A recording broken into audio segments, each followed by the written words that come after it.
qu'est-ce qu'on devient quand on part à l'école ou quand on fait une formation? Qu'est-ce qu'on peut faire après savoir faire des années d'études, soit à l'école, soit à un centre de formation? Bienvenue dans Business in Africa. Business in Africa, nous parlons de business, développement personnel, nous parlons des affaires et tout ce qui peut nous aider dans notre quotidien et nous aider à être plus rentables dans notre monde.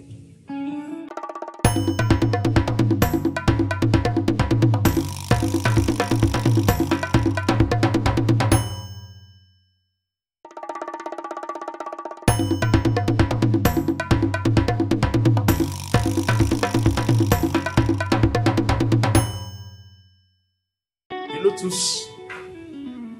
Ce jour dans Business in Africa, nous allons poser une question cruciale. La question de ce que nous deviendrons, ce que nous devenons après les études. Parce que souvent j'entends les gens dire, pourquoi on part même à l'école? Qu'est-ce qu'on part même à l'école chercher? Mais non, écoutez, si vous avez fait des études, si vous avez fait une formation, la réponse c'est ici. Restez jusqu'à la fin. Et si c'est votre première fois d'être dans notre chaîne, nous vous invitons, abonnez-vous et laissez-nous vos pensées en commentaire, car nous sommes là pour vous assister.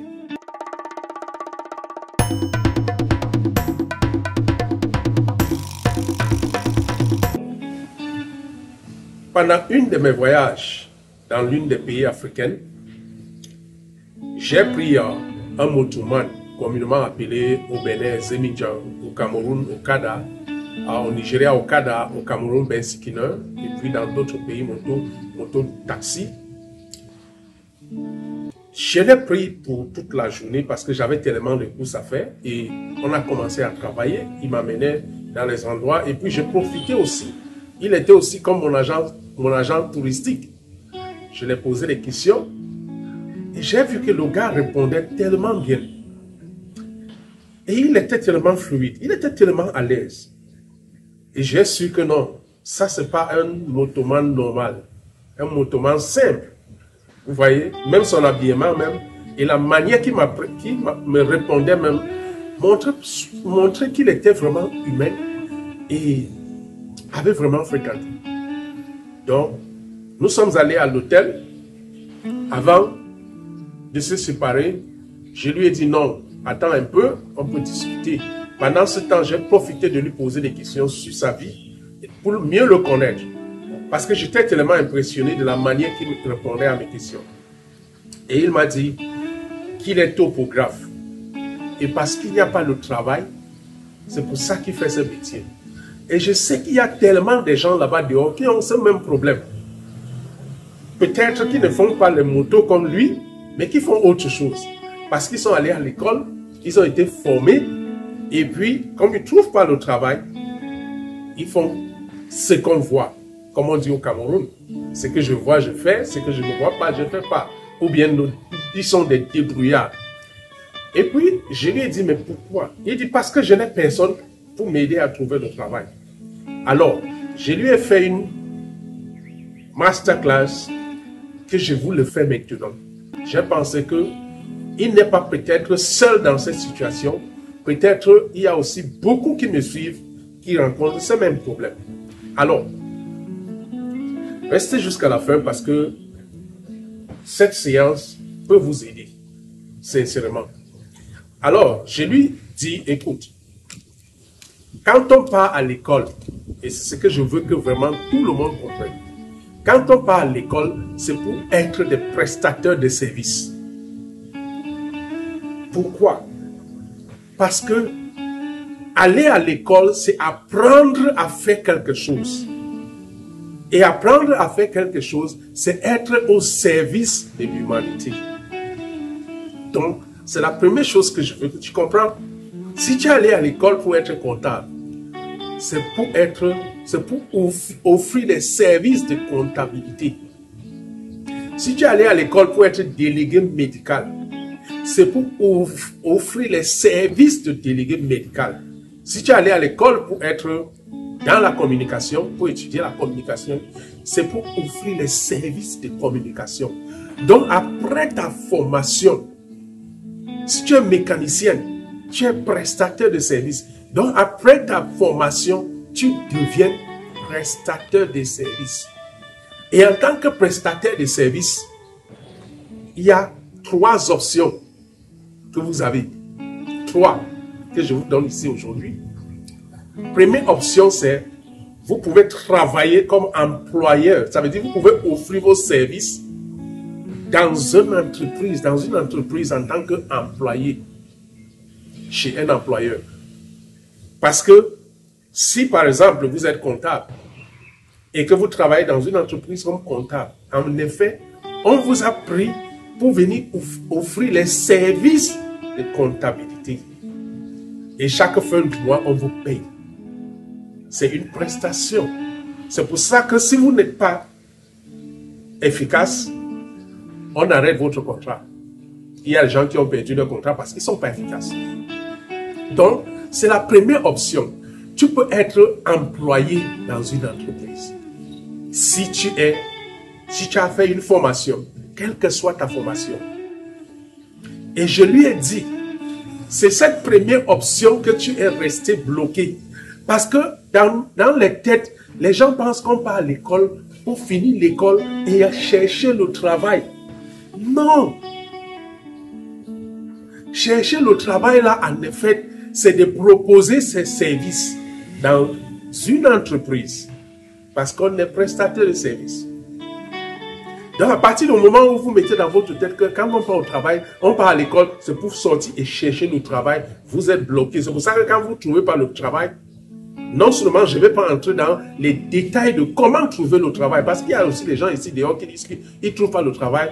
Comme ce monsieur, quand je finis cette discussion avec lui, je lui demande, est-ce que tu as ton CV? Il me dit, il n'a pas de CV. Je comprends automatiquement qu'il ne cherche pas le travail. Parce que tu ne peux pas être en train de chercher le travail et tu n'as pas de CV. Et ça arrive souvent. Deuxième option, je lui ai dit, en tant que topographe, tu peux te constituer en partenariat avec d'autres entreprises qui font les services relatifs. Par exemple, parce qu'on sait que les topographes interviennent beaucoup dans les projets de génie civil. Et je lui ai dit, si tu travailles, si tu peux avoir les entreprises de génie civil, tu leur dis, ok, je veux que nous créions dans votre entreprise un service de topographie. Et moi, je vais m'occuper.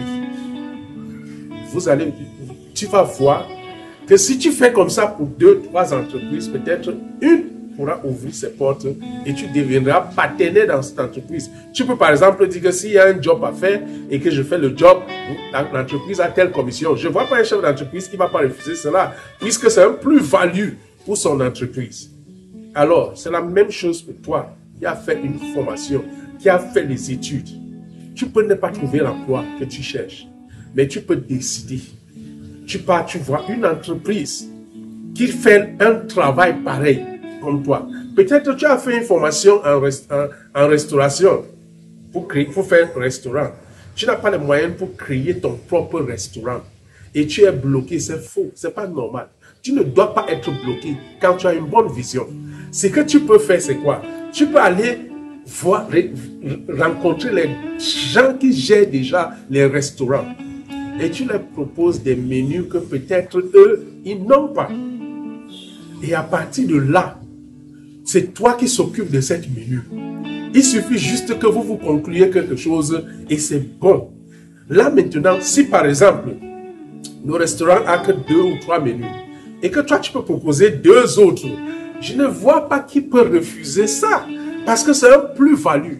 À partir de là, tu vas commencer quelque chose et tu verras que un peu, tu commences à tracer ton chemin. Le problème qu'on pense que quand on sort de l'école, automatiquement, il faut aller trouver l'emploi. Et comme je ne trouve pas l'emploi, il faut que je change. Je fais ce qui est disponible, c'est faux. tu peux faire quelque chose. Donc voilà la deuxième option que j'ai dit à ce garçon. Et la troisième option, j'ai dit, la troisième option, c'est que tu peux toi-même maintenant te constituer en tant que prestataire libre. Ou tu es topographe et puis tu fais des prospections au sein des entreprises pour les solliciter et pour proposer tes services. Et je lui ai dit que si tu fais cela, tu prends ces deux options, dernières deux options que j'ai données, je ne vois pas pourquoi tu n'auras pas le travail. Je ne vois pas pourquoi tu seras obligé d'aller faire, d'être un skinner. Alors, je lui ai dit, les deux options, soit tu vas travailler en tant que partenaire dans une entreprise, soit tu vas faire toi-même, demande aussi du travail. Mais en tant que partenaire dans une autre entreprise, l'avantage c'est que tu bénéficieras de la crédibilité de cette entreprise. Ça sera juste un plus-value pour cette entreprise. Mais dans tous les cas, il faut savoir te vendre. La vérité, c'est que beaucoup de gens pensent que quand je connais quelque chose, ça suffit pour moi de me vendre. Et beaucoup de gens aujourd'hui en Afrique pensent que les réseaux sociaux, comme c'est facile, tu t'assois avec ton téléphone ou ton ordinateur, ça suffit pour te vendre. Être sur LinkedIn, être sur Facebook, ça suffit, mais c'est faux. Il y a des services que vous avez besoin d'aller toquer les portes. Vous avez besoin d'aller toquer les portes. Sortez de chez vous, allez dehors, profitez des opportunités et parlez de ce que vous savez faire. Il y a beaucoup de professionnels aujourd'hui en Afrique. Vous pouvez les rencontrer dans les voitures, dans les taxis, dans les bus. Ils ne vous parlent même pas de ce qu'ils sont. Souvent, je me pose la question, comment ces personnes-là veulent avoir des clients? Comment ils veulent avoir des opportunités? Même dans ton propre quartier où tu es là, peut-être les gens ne connaissent même pas que tu fais ce job. Peut-être tu es infirmière, mais personne ne connaît. Peut-être tu es assistant médical, personne ne connaît. Parce que tu ne trouves pas opportun de parler, de se vendre. Quelle que soit l'option que tu prends après ta formation. Parce que même si tu travailles dans une entreprise, il faut savoir vendre cette entreprise. Même si tu travailles en tant que partenaire dans une entreprise qui offre un service, un plus-value dans cette entreprise, il faut savoir se vendre. Troisièmement, si tu travailles pour toi-même, ton propre compte, il faut savoir se vendre. Parce que si tu ne vends pas, personne ne pourra t'acheter. Fais-toi connaître. Alors, si vous avez aimé cette séance et que vous voulez vraiment que je vous accompagne dans votre projet, dans votre mission, laissez-nous votre numéro en commentaire et je discuterai avec vous et nous allons voir comment, dans l'ensemble, on peut vous aider à faire quelque chose. Parce que la vie ne se résume pas uniquement dans la recherche du travail. Quand on cherche le travail et qu'on ne trouve pas, on peut être utile avec ces deux options que je vous ai données aujourd'hui.